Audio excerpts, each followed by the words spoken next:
bu gece yuxumda yuxu görmüşdüm. A gözleri qaram yanımdaydın. Sevgiden boynuna çelen körmüşdüm. İşvenle gemzenle canımdaydın.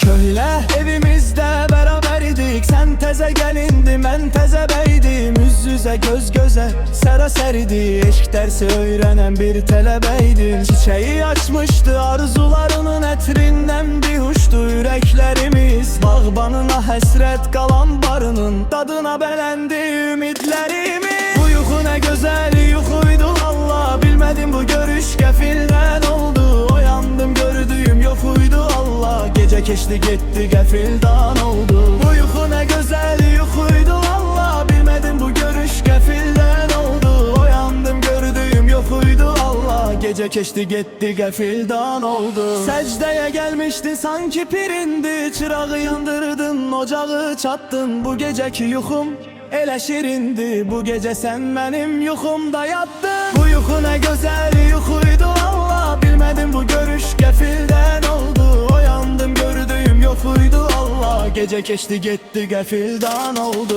Bu yuxu ne güzel yuxuydu Allah. Bilmedim bu görüş kefilden oldu. Oyandım gördüğüm yokuydu Allah. Gece geçti gitti gafildan oldu.